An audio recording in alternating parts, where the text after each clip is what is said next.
Favorite topics, communications integrity.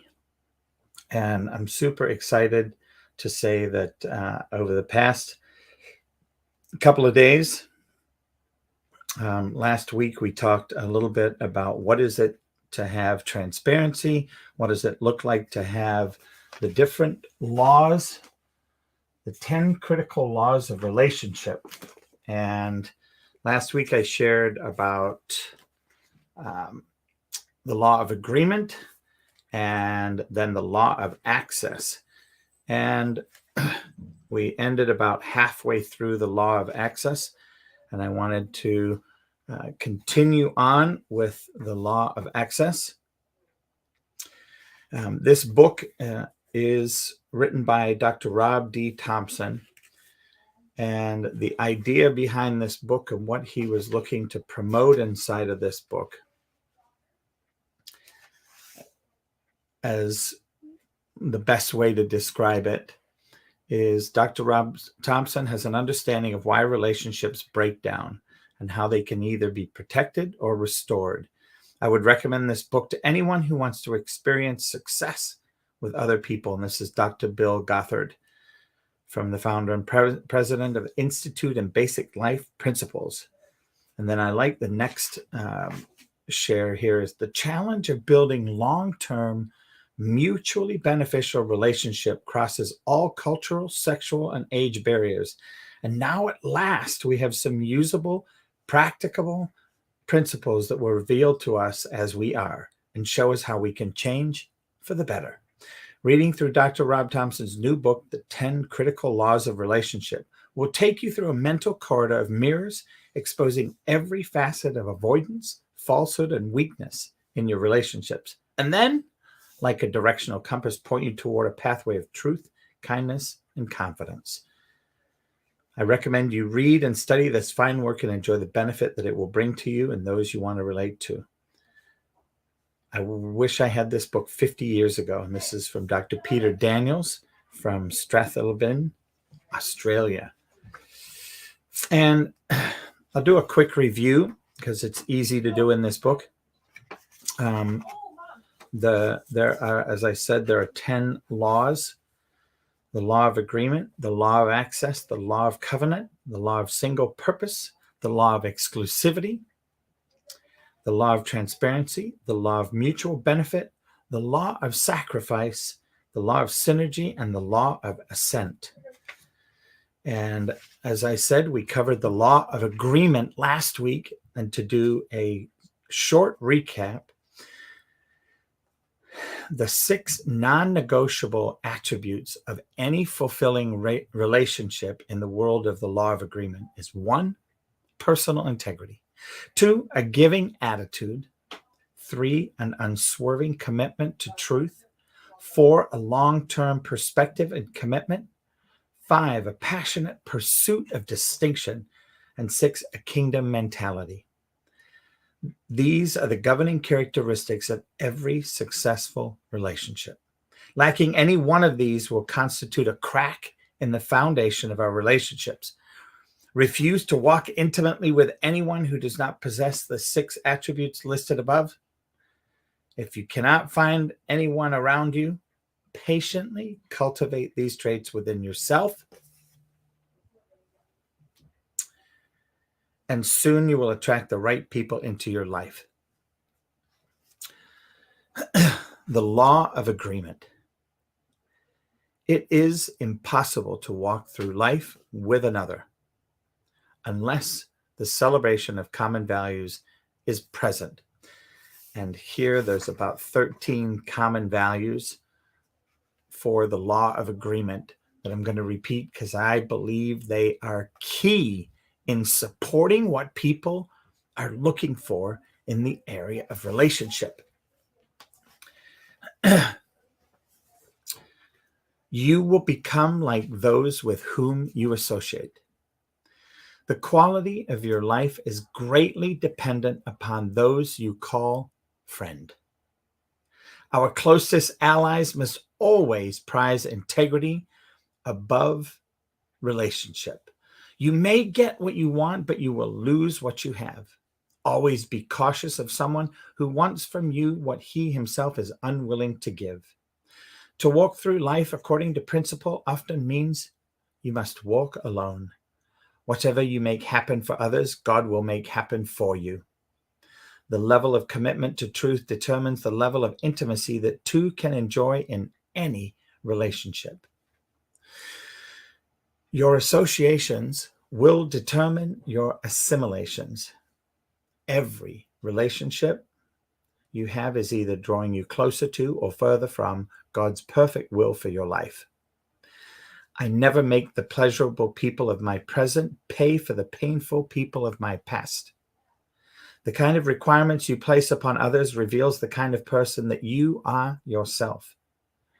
Watch what a person does and stop just listening to what a person says. I will experience my greatest moments and fulfill the destiny to which I've been called only as I remain faithful to divinely ordained relationships. And that is the law of agreement. Now, going into the law of access, which we started last week, there are unspoken rules both to access and remain in relationship. So we spoke about there are three types of individuals that pop into your life. They're the yesterday people, and those are people from your past who continually drag you into your past. There are the today people, those who are willing to accept you in the state where they first met you and have some role to play in helping you fulfill your present assignment. The future bearers, tomorrow people, those who are undeniably tied to helping you enter your future. They have been where you want to go. They are the only ones who can take you into a better tomorrow. Other terms given to these types of individuals are mentor, coaches, father, pastor, and teacher. Very few individuals ever access future bearers because, quite frankly, the qualifications are very high. So then we talked a little bit about protocol, a vital ingredient to the success of any relationship, and it's a term given to the rules that govern how to enter and how to remain in any relationship, the protocols. Then there is the next piece, which is called the prodigal. And in the prodigal, this was a very interesting conversation for me, because a prodigal is a person who's in relationship only to take whatever is available for the taking. Prodigals do not add value to the relationship, but rather they leave a bitter aroma of pain and brokenness. So that is a prodigal. And as I said before, the protocol is a vital ingredient to the success of any relationship, is a term given to the rules that govern how to enter and how to remain in any relationship.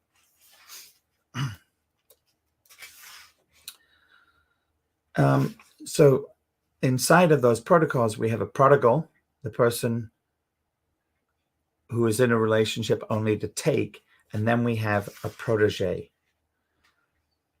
A true protege knows that he must demonstrate the following 10 qualities in order to be granted access to the great. So the first aspect of being a true protege is pursuit. Prodigal wants the mentor to pursue him. A protege makes it his aim to pursue his mentor. And remember, the reward of any relationship is determined by the value that is placed upon that relationship. The second characteristic, quality, is respect. And respect, as many of us know, is missing in today's society all over the place. It's magnetic. It will attract people, while disrespect repels people. And I think the cool thing about respect is it actually gives you the ticket to intimacy. in the lives of others, and often referred to as the key that opens the door of access. A prodigal respects with his words, but not with his heart. Empty speech, basically. And a protege lets his actions be the spokesman of his heart. The third quality is honor. When you honor someone, you are placing value upon him or her. Honor is the gate through which all godly relationships enter. Honor is making a commitment to always value and respect someone. A beautiful statement. Honor is not only the foundation of all successful relationship, but it lies at the heart of every successful individual. God tells us and has told humanity for thousands of years to honor others. He promised us that if we honor, then we would live a long life full of blessings. I'm not sure about you, but I want that kind of life, just like the author says. To honor is to give great weight, importance, worth, and significance to someone or something. When you honor people, you're conveying to them that they hold a certain weight in your heart. You're communicating to them that they are valuable to you. When you dishonor somebody, you treat the relationship lightly, suggesting to them that they are neither valuable nor significant.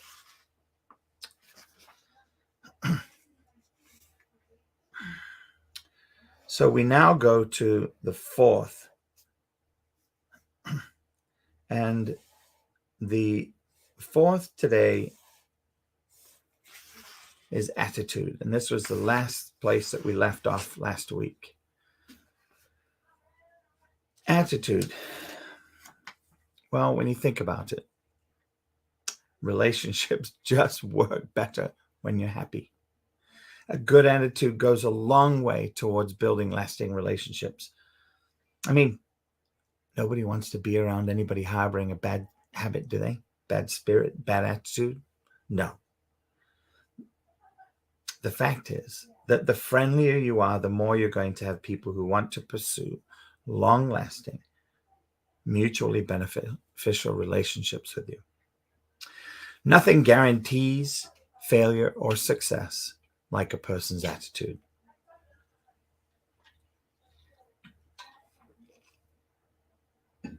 Attitude is everything. Your attitude determines which path you're on as you move toward your future. An excellent attitude will set you on a path of favor, promotion, and success. A poor attitude will lead you down the path of compromise, loss, and defeat.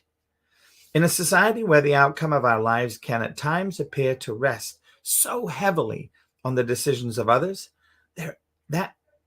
this is the one area that only you can change. No one can make you have a poor attitude. No one can force you to have a good one. When it comes to your attitude, it is entirely up to you.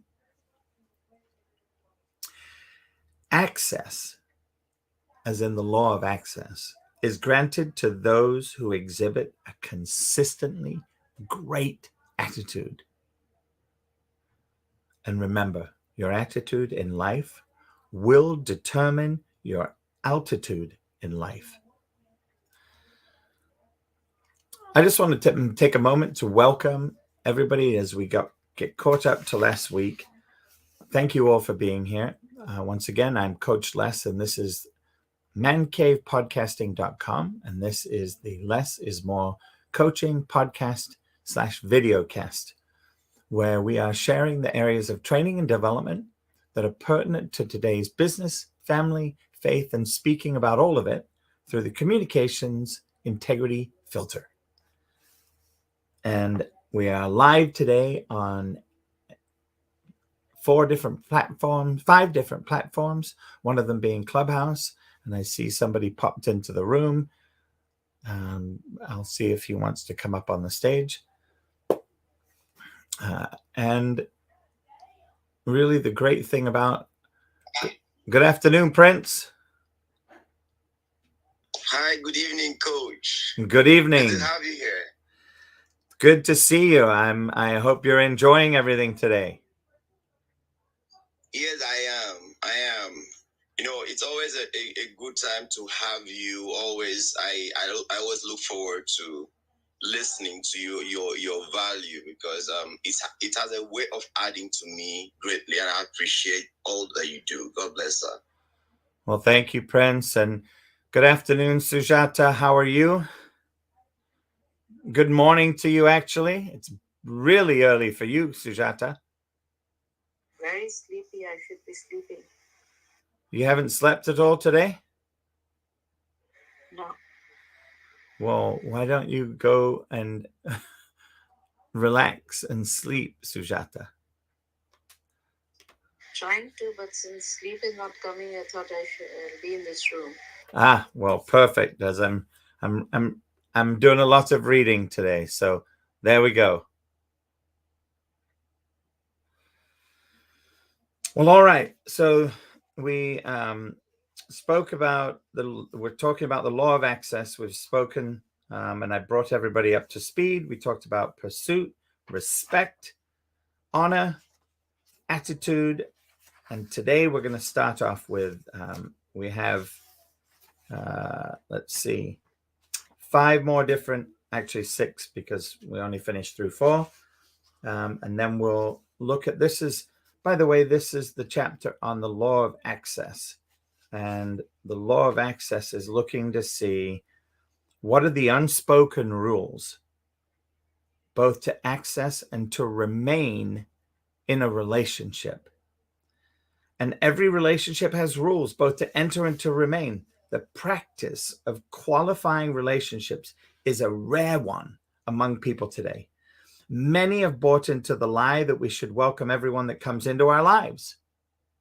We must realize that every relationship has either a positive or a negative effect on our life. If that effect is not a positive one, then even through tears, we must be willing to turn away from that relationship.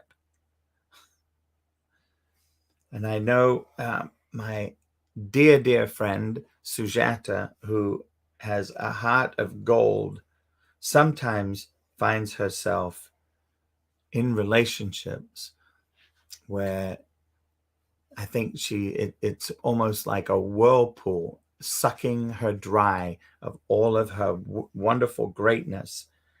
And people abuse that, I believe, in a lot of people that have the same type of spirit as Sujata does. So this chapter is a great opportunity to see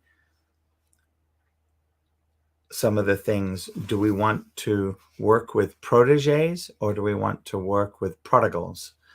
And remember, prodigals are people that are only in a relationship to take, and the protege, as they say, is somebody who demonstrates these principles that we're talking about, and the protege makes it his aim to pursue his mentor, whereas the prodigal wants the mentor to pursue him.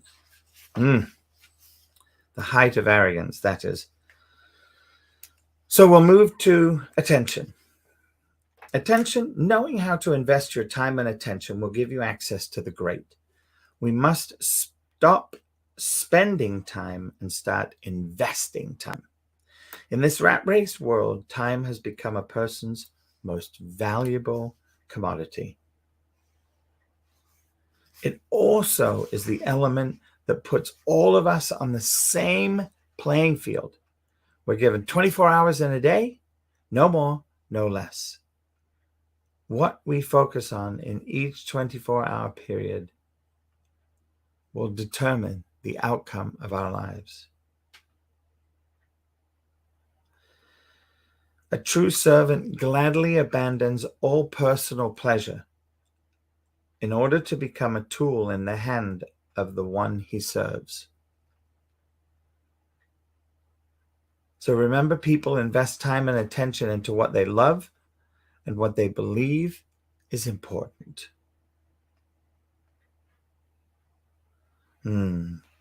Remember once again, because we always, in each of these little segments, we always look at what a prodigal wants and what a protege wants. A prodigal is interested in the details of his own life, whereas a protege is interested in the details of another's.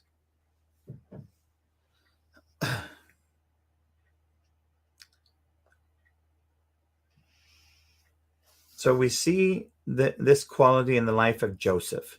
Joseph understood that immediate attention to detail gets the immediate attention of the one whom you seek to please.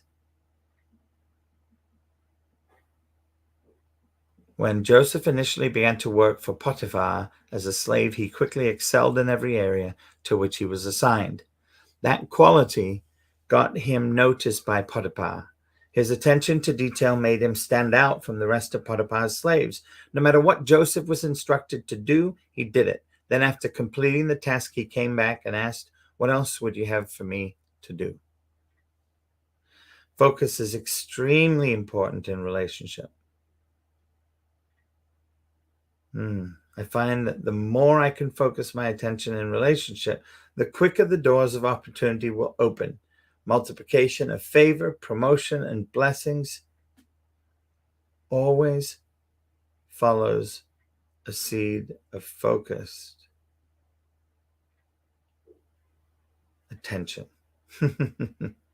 As I lose my life by pouring attention into the life of another, I discover that I find my life. Now, this is so pertinent because Mahatma Gandhi said, lose yourself in the service of others. And this is what he was talking about.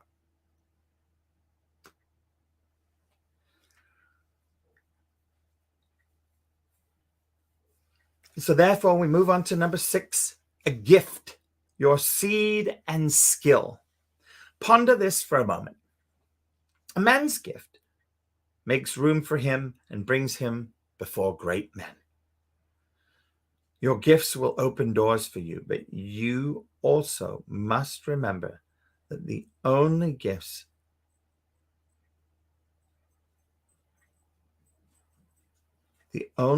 that will ever be remembered will be the gifts that the individual wanted. A prodigal wants to exploit the mentor's gifts and skills to become great. A protege wants to develop his gifts and skills to the end that his mentor would be great. Yes, so true.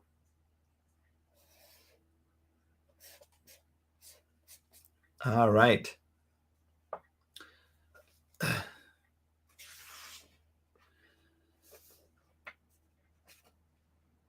Not only will a material gift grant you access, but a God-given ability and gifting will also cause your mentor to notice you. It is your gift that just may be the answer to his problem. If you're able to multiply his efforts,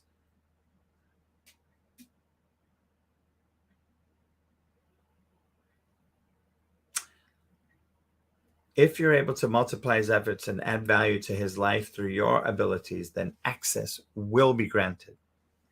So take an inventory of the gifts that God has placed within you and begin to develop them, knowing that they will make room for you before great men and women.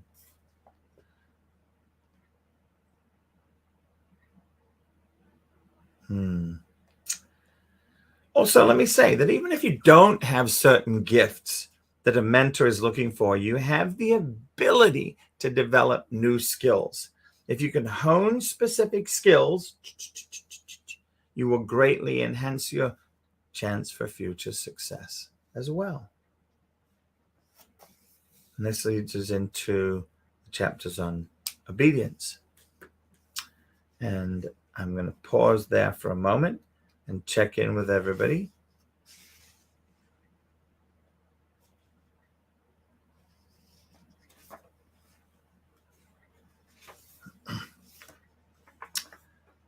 Okay.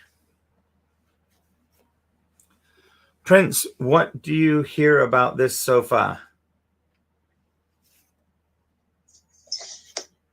I actually resonate with the title, and I'm particularly about the word access. And from the expansion or from the book, I realized that beyond just having access. For instance, I may seem to say I have access to Coach Les on the clubhouse. And what I do with the access is my little understanding of, okay, fine, Coach is on the clubhouse and Coach is speaking. And for me, I feel obliged to listen because I may not know what would happen next, what the coach probably would have to say that will be able to add to me in the course of my life growing up. So for me, having to listen to you is a duty, and I owe you that particular ears and my time. So that's my commitment to you, having access to you on the clubhouse. And again, the gifts, talking about gifts, a couple of times I have worked with a couple of persons, having been part of companies and organizations, also roles in some areas to helm of affairs.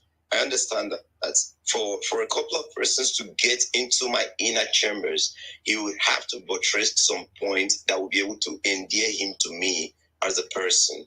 One. Two, it is about the value, not about the volume. I may have two people in an organization and I would achieve more than I could achieve in a crowd of persons who are uninterested in the purpose that we are working on. So to me, access is actually very key because if you don't have an access, you won't be able to express whatsoever gift you have.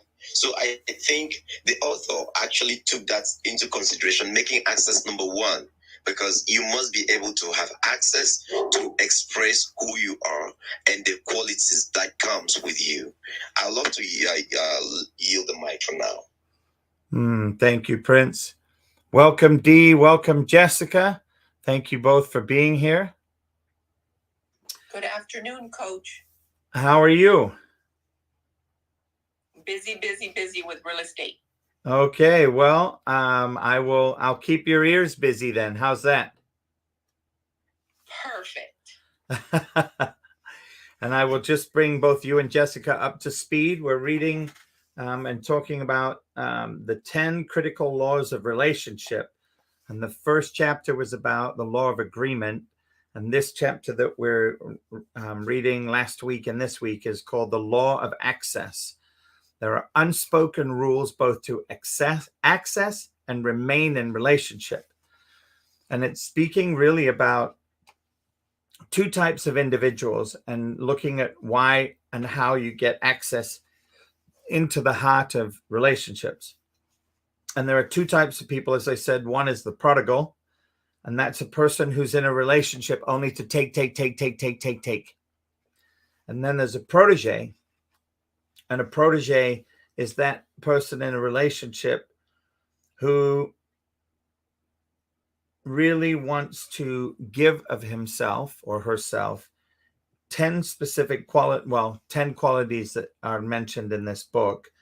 A prodigal wants the mentor to pursue him, and a protege makes it his or her aim to pursue their mentor. So we're going through the 10 qualities in order to be granted access to great as a true protege. And the first is pursuit. The second is respect. The third is honor. The fourth is attitude.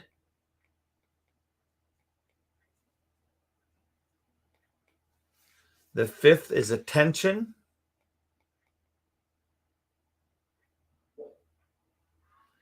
The sixth is a gift, like your seed and skill.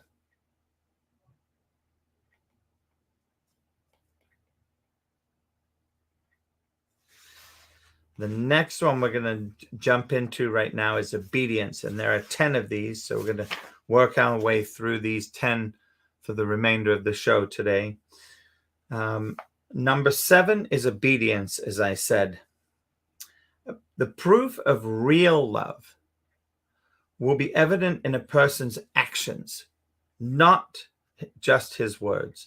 You must always be willing to prove everything you say by backing it up with your actions.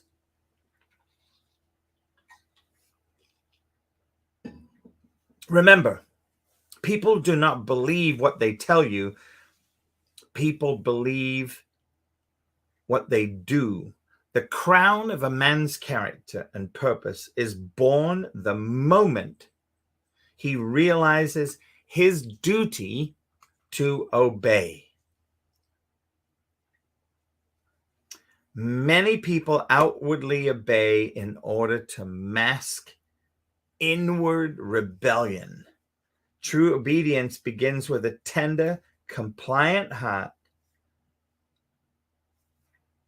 that is willing to submit, and even when it doesn't agree. In fact, true submission doesn't even begin until agreement ends. Let me say that one more time. The obedience begins with a tender, compliant heart that is willing to submit even when it doesn't agree. In fact, true submission doesn't even begin until agreement ends, because it takes that authentic, integrous ability to be able to connect even when we may not be 100% in agreement with what it is that we're obeying to. Now, if an individual continually displays an unwilling and disobedient attitude, the mentor has no choice but to withdraw access and terminate the relationship. If this happens, it was not the mentor who broke the relationship. It was the one who chose rebellion and defiance.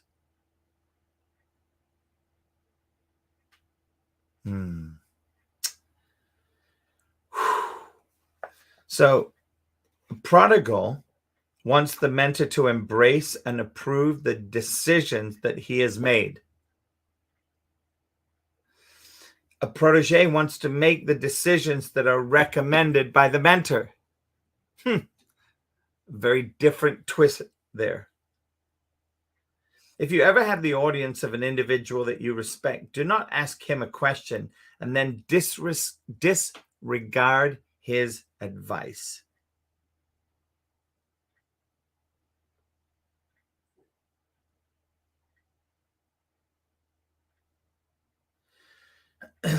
Doing what you want to do anyway. Don't disrespect an individual so much that by your disobedient actions, you tell him, your words meant absolutely nothing to me. Once the person finds out that you ignored the gift of wisdom that he or she extended to you,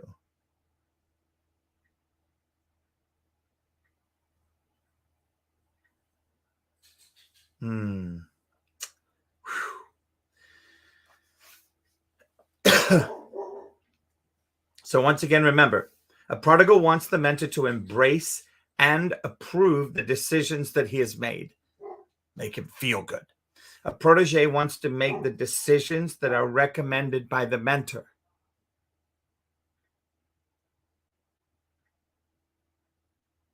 So what do you hear in that?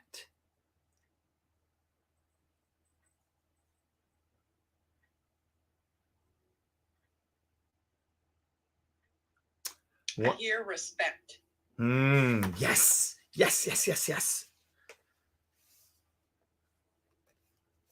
Beautiful. I heard honor. Isn't that wonderful? Yeah, it really is. And, you know, it's so interesting. Dee, you know Ori Spado, correct? Yes, He follows me and I follow him. Yep. And Prince, have you met Ori Spado on this app yet? Sorry, say that again. His name is Ori Spado. He goes by the Accidental Gangster. Yes, I have. Okay. So the reason I bring him up is he's the epitome now, right? He went through a time of disobedience and and then he spent his time in jail and now he's out. He's being the epitome of obedience. And everywhere he goes, he literally commands with his presence, not with his verbal request or anything, but just by his being, he commands honor and respect. Awesome. Yes, go ahead. Oh, you said awesome. I'm sorry. Yes, it's awesome. Now, the thing about it is, I think when one gets to the correctional center, it has a way of reflecting his life. Some people actually go there to come out the best, and some comes out not learning the process. In a couple of times, my dad said something. He said, when you're passing through a particular phase of life and you agitate and not pay attention to learning, you are likely bound to repeat that cycle, because the cycle happens for you to learn. So I think it's about learning in the process. And when you pay attention and not only complain, I think you can learn, and one can learn and become more significant. Thank you. Beautiful. You know, Prince, I was just going to say all that. I totally agree with you. Yep. Yes. When you're in a situation like that, or, in jail, I've never been in jail. So, I mean, I'm assuming that that's what a lot do, is they become reflective in their life and the different situations that they have been exposed to and been involved in. And I think that it also humbles you. It humbles you because, you get to decide what you will tolerate, or when you exit prison, what you will be able to tolerate. I think that Ori commands that presence because of his attitude. So I think that attitude to Ori is a big deal, and just having that presence commands that, right? And that's my 2 cents. Thank you. So D, that's worth way more than 2 cents. I agree wholeheartedly. Exactly, Coach. Exactly. more than 2 cents. We've got to have a little fun, right?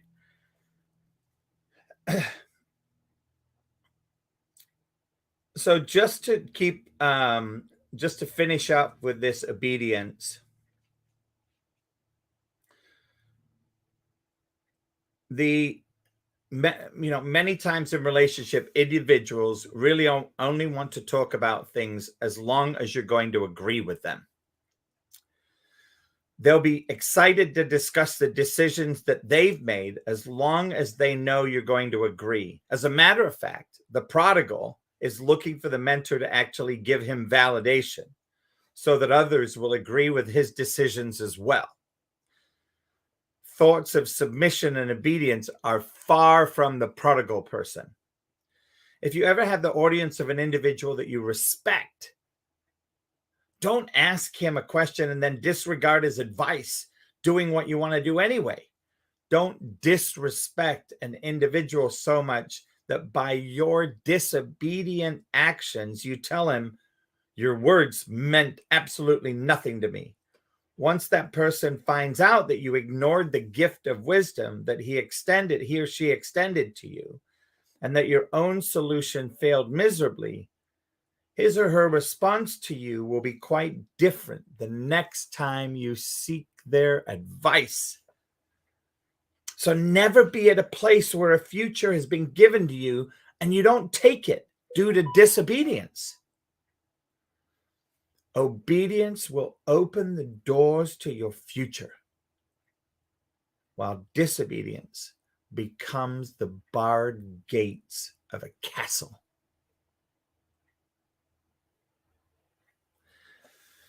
So that's the end of the 7th part. Now, number 8, a desire to please. Now, this one's fun. A desire to please the one to whom you've been assigned is the 8th attribute that will qualify you for access. People always gravitate toward the person who is trying to please them. When you become passionate about pleasing those with whom you have relationship, you are paving the path to promotion and to success.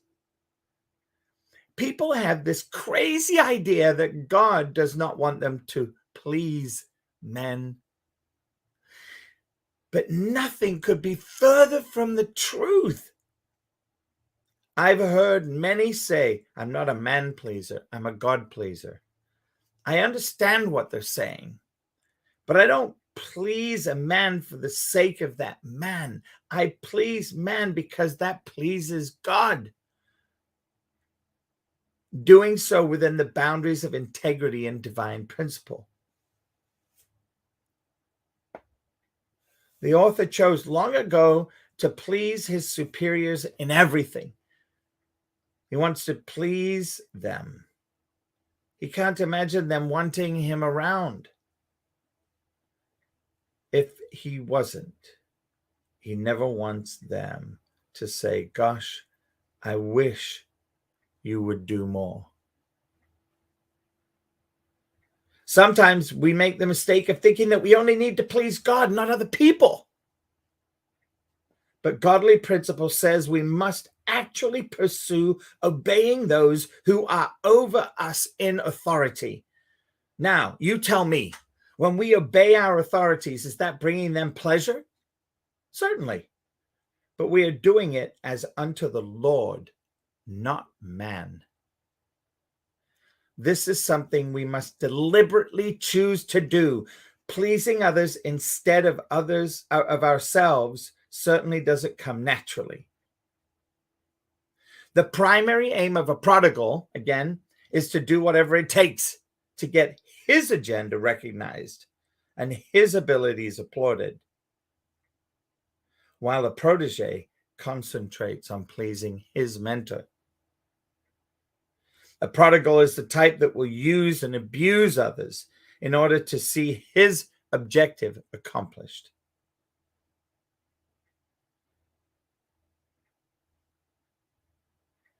He calculates that if he can play the good little protege game long enough, he can extract enough favor from the relationship to springboard himself to fame and fortune, leaving the mentor all alone.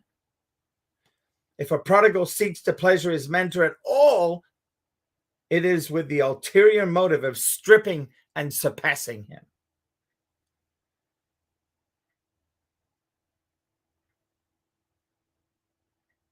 He aims to take the wisdom gained through the intimacy of the relationship and use it as strategy for his own personal gain and benefit. His pleasing attitude is not pure, it is tainted with the underlying greed for self-promotion. But a true protege recognizes his mentor as a valuable gift in his life or her life. Someone who can equip, motivate.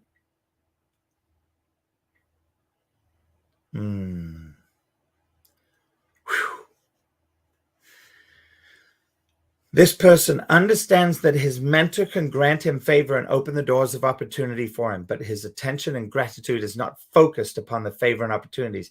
It's focused on being pleasing to his mentor. The greatest power gratitude possesses is its inability to remain hidden. Woo! I got to say this one again. The greatest power gratitude possesses is its inability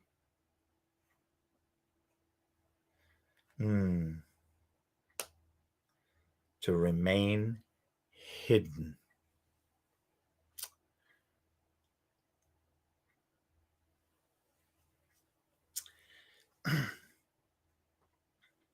Remember, out of a heart brimming with gratitude, the protege studies how he can please others.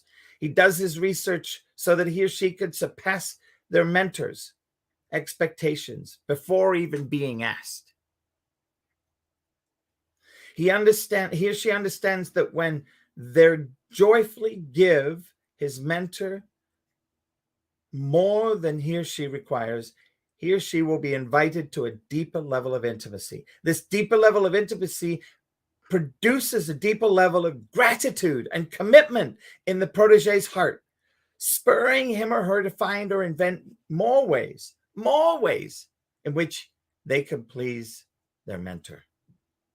As this cycle repeats and accelerates, the relationship begins to generate its own synergy and creative power. Now there's nothing that the mentor and protege, father and son, cannot accomplish. It's good and commendable to desire to please God, but how can you please a God you can't see? If you can't please those whom you can see, when you seek to please those in authority, you are ultimately pleasing God as well.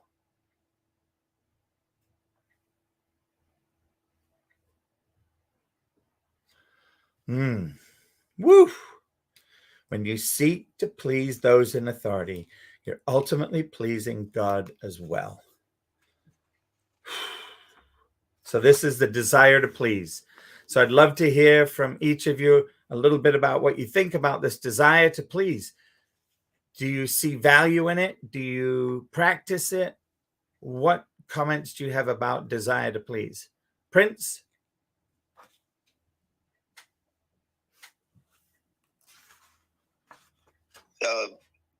It's natural for me to want to please someone I respect. It's very natural. It's a person I respect does not need to do something extra to deserve my respect.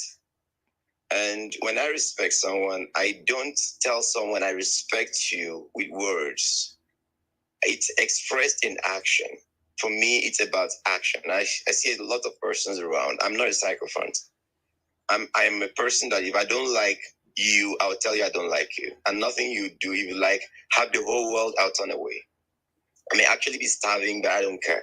But if I like you, even though you have nothing, if I like you, I'll make sure that I don't demean you. If I like you, I'll make sure I respect you. If I like you, I'll make sure that people get to know and understand the value beyond what they see.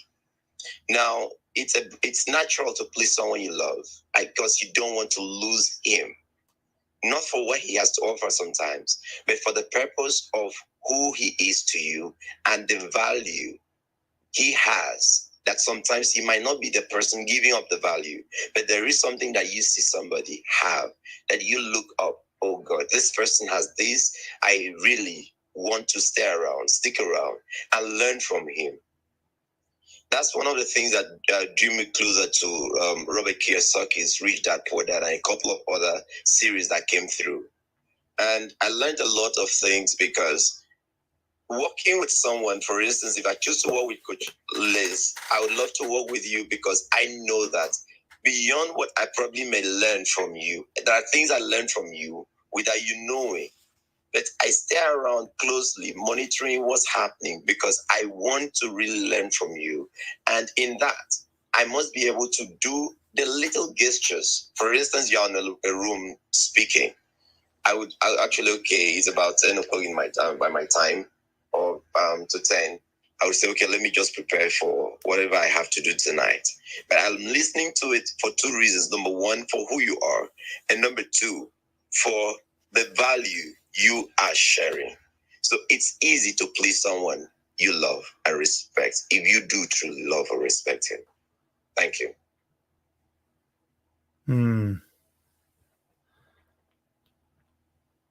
Thank you. D.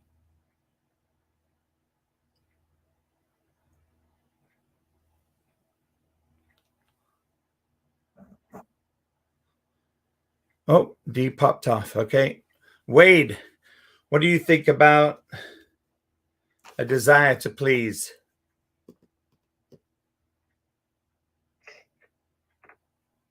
A desire to please. What really sticks out to me is the part that a mentor, they're giving you a gift of their time.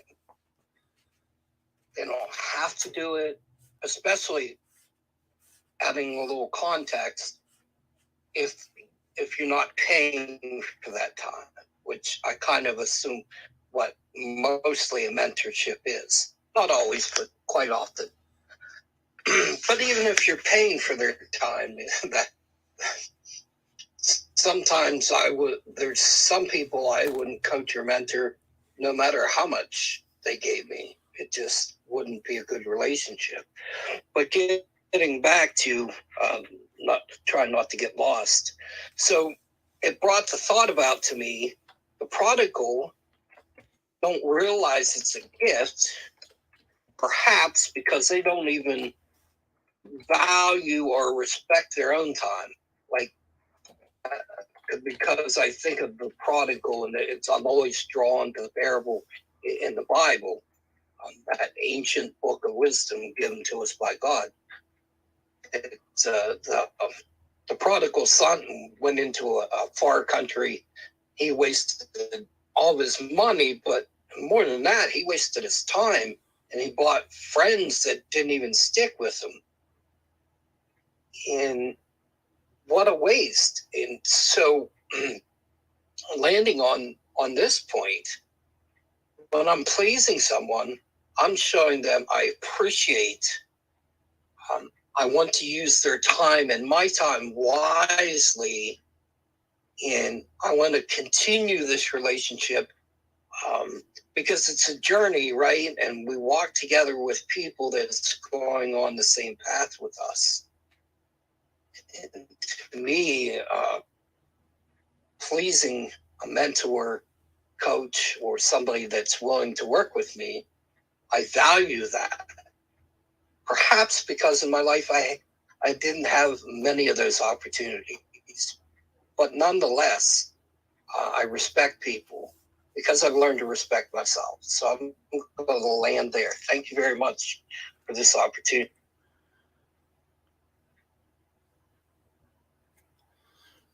You're very welcome, Wade. Thank you. Thank you for sharing. So the second to last, there's two more pieces to this.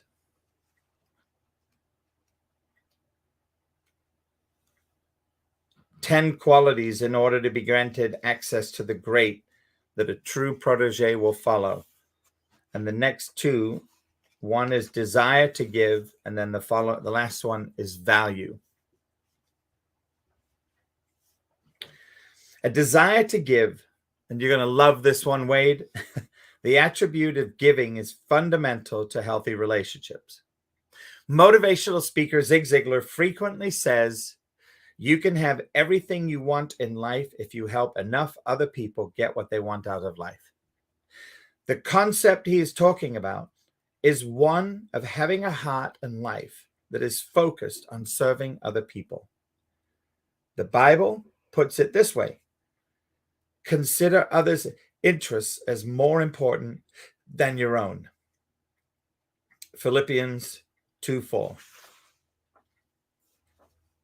The desire to give is partnered with the desire to please. A grateful heart is both the author of both desires, because gratitude for the blessings one has being given compels a person to give to others and to seek to please. Show me a stingy, selfish person, and I'll show you a person who has forsaken a grateful heart. The first thought that enters the minds of most people when faced with a new situation is, how is this going to affect me? If they determine that they will be inconvenienced or required to do something unpleasant, they refuse to become involved. Sadly, we live in a very self-indulgent society, and even good people can become self-protective and tight-fisted with their time and resources. To note, a prodigal asks, what can I get out of this relationship? A protege proceeds from, what can I put into this relationship, to, what is my mentor getting out of his relationship with me? A prodigal takes his selfishness one step further and purposefully maneuvers to defraud someone. With a calculating and manipulative motive, he doesn't just aim for a win-win situation. He wants I win, you lose outcome. Giving into the relationship doesn't even cross his mind. He's too consumed with his own self-importance. The person that a mentor is searching for is someone who takes no thought for himself when confronted with new or challenging situations. He is looking for a protege whose first impulse is to contribute and pour value into the situation. Someone who is thinking about the cost to others instead of the cost to himself. Mentors and fathers are searching for cheerful givers, not stingy takers. Therefore, understand that what you make happen for someone else, God will make happen for you. Choose to be a giver and find out what you can bring to the table in your relationship with your mentors. Show yourself to be generous and continually sow into their lives. Remember, the seed you sow today determines the future you will one day reap. Are you sowing into those who are going nowhere? Or are you sowing into those who have been where you want to go and can help you get there? The seed of your life must be planted into good soil of your mentor's life if you ever desire to gain access. So the last one, value. One of the most important things about building excellent relationships is realizing that other people are valuable. The focus should not be on how valuable.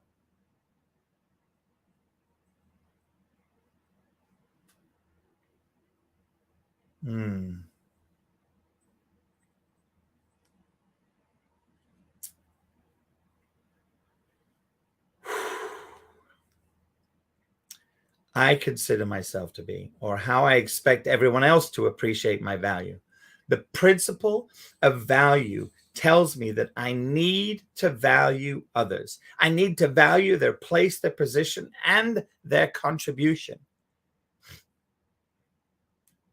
This is especially true as concerns those who are over me or have the responsibility of advising, warning, and correcting me. I must know who these people are in my life, and I must esteem them highly. Why? Because they are doing what nobody else wants to do. Therefore, I'm going to respect them. Even if I don't necessarily like them as people, I'm going to honor them, value them, and esteem them highly for the work that they do. In fact, these people are worthy of double honor in my life. The principle of value, if honored, will protect your future. Whether you like it to think about it or not, a day will come when you will be faced with a question that you cannot answer. If you've never sown into someone wise enough to answer that question, you'll have no help. You'll have no answer, and your life will take a downward spiral. But let's say that you have invested the time to recognize a mentor or a spiritual father and have purchased his wisdom and admonition. You've sown into his or her life and shown them value, respect, love, and faithfulness. You have reassured them of your servant's heart and proven your loyalty again and again and again, continually posturing as a student, a son, and demonstrating how important they are to you. And now your need comes to the surface. Your giant, the same one that he faced years ago, has now come. Do you think you'll have to fight that giant alone? Not a chance, because he'll say, move out of the way, I'll take care of this one. Where did that favor and deliverance come from? It came from all of the sowing that you did because you esteemed your mentor. Sowing, dignity, respect, and honor.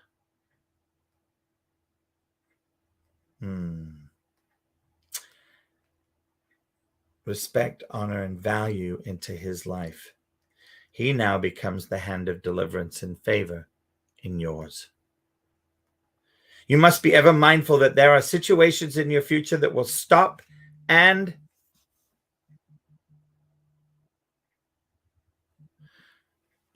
destroy you if you have not nurtured the value of key relationships in your life. For this very reason, ancient kings made covenants with each other, and modern nations form alliances because they knew that at some point they were going to come up against a common enemy.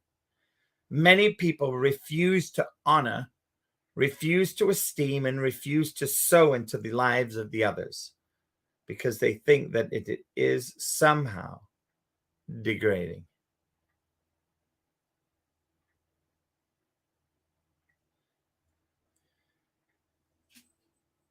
But do you understand that this is the reason why many of us feel so alone?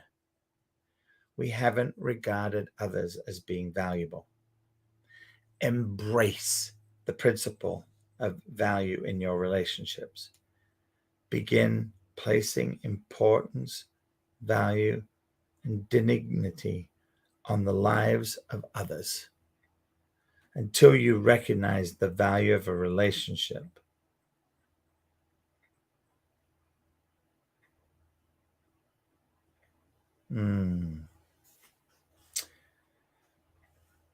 Remember, until you recognize the value of a relationship, you will not be given access to a relationship.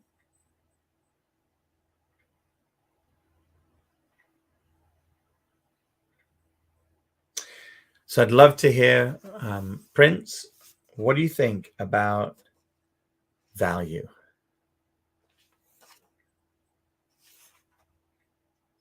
Well, I was on the back channel trying to drop a message. And let me just read it. I said, if a person does not respect, honor, or value, to be such a person does not deserve to be part of your journey. Because life itself is a journey, and many people only come across the journey like you're passing by some people. And it's always important for one to understand that access is everything. Like I said earlier, access is everything. Without access, you probably might have the best value, may have all the things that you have. It is like someone who is very intelligent and is mom. And you will not be able to know or extract the value in his head until he opens his mouth. That's what access does to a person. And when you understand this, when you gain access to a person, it is only at the corridor probably, or you just have an entrance through the gate. It is this, would I say, the value, it is the respect, it is the honor that will drive that person to opening his parlor for you to have a seat for a conversation. In relationships, they end up at the gate, and they are not given the access to the person's home because there is something lacking. Like you said, the prodigal son or the prodigal and the prodigy. I have paid attention to learning with pains.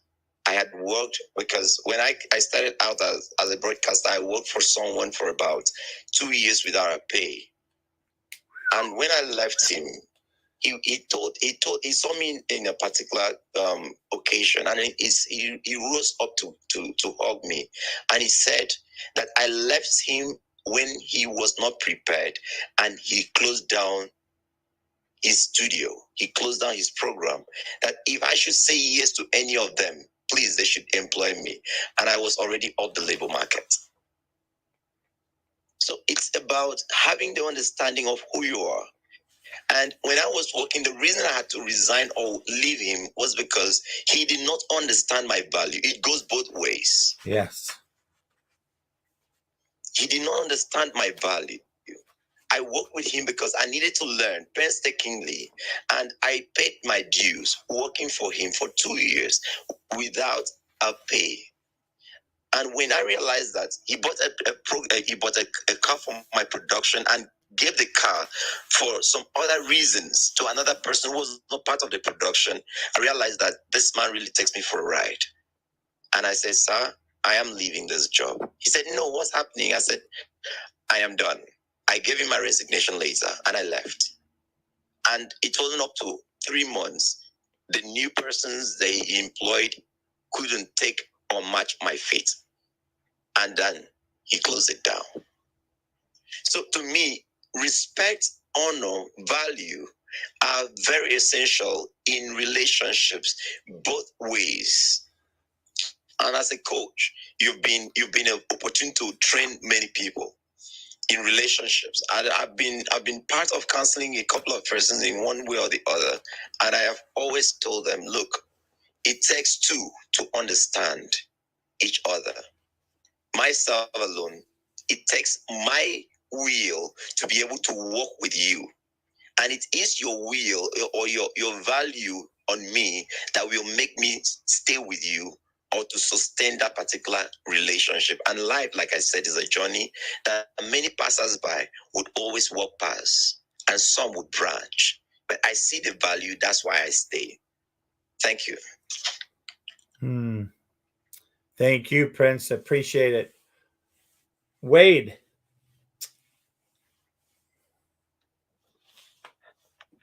When I think of value, I like what Prince said because it does go both ways. And you can tell if somebody values the time we're spending together. One of my most favorite people to spend time with is Tom Ziegler. Often I attend a Monday morning mentorship with him called Choose to Win. And he will often say this: he's learning more from us than we are from him. And in the beginning, I wondered how that could be so because of where he's at and where I'm at in learning, in influence and things like that. And I now realize that he gains insight from us, problems, things we're thinking about that then he can turn around and use to help us. I think I really believe the problem when we begin to think about value, we're instantaneously drawn to the money aspect. That's usually where we go with success and value. The importance of this is if the values aren't shared and it's not valuable to both, the relationship can't succeed. And I wrote in my notes, this is something I really need to be more conscientious and intentional about when I form relationships and the relationships I have. How much time I want to spend there and what value am I giving that relationship and what value am I receiving from that relationship. It's a very practical thing to reflect on and think about.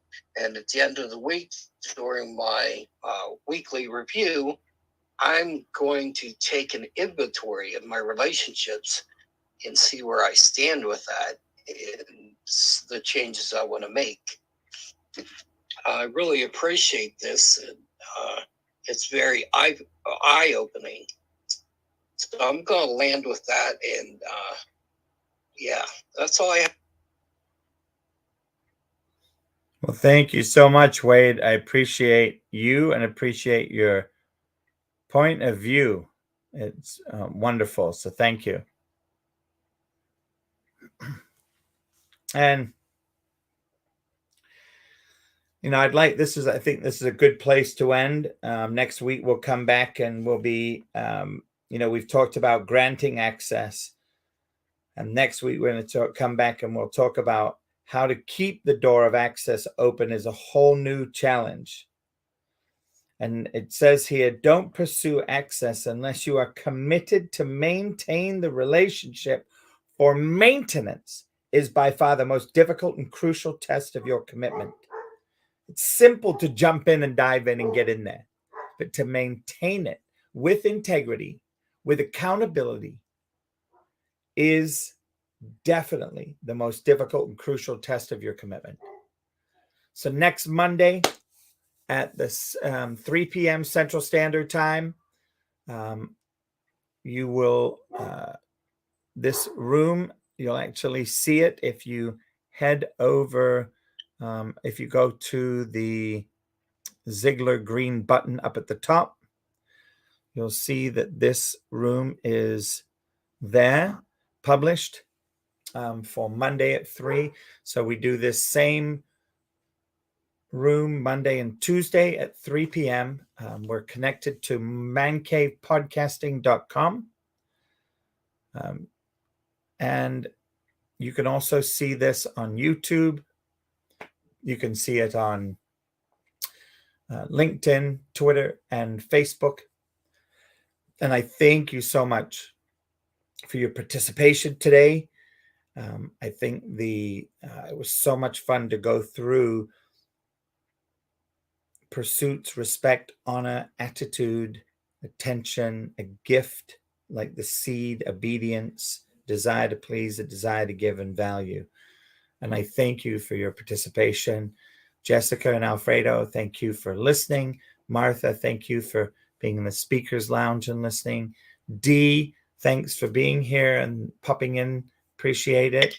Sorry about that, Coach. My mother called me on the phone, and see, if I didn't answer, she says, why don't you call me? So. Oh, I trust me. I understand. So you will see me over here. There's, I'm busy texting away sometimes.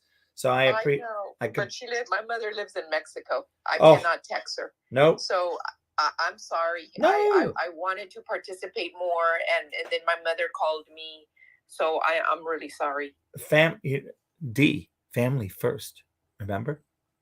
Faith, family, business, in that order.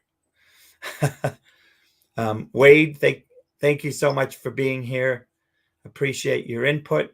I'm so happy we got to say that Ziegler quote, because I was just, when I read this book the first time, I was like, yes, there's my man, there's our mentor.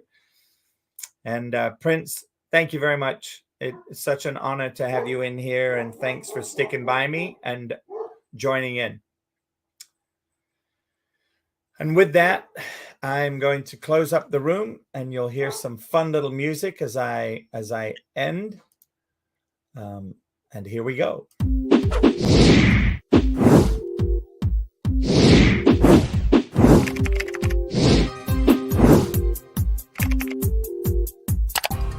Coaching with Les has doubled my practice. If you have any struggles in your business or your personal life, Les is your guy. He's logical, he's empathetic, he has passion for helping people, and his ideas are genuinely thoughtful. So if you're looking for a business coach with integrity, choose Les Hill. With that, thank you very much for being here. Appreciate you all, and appreciate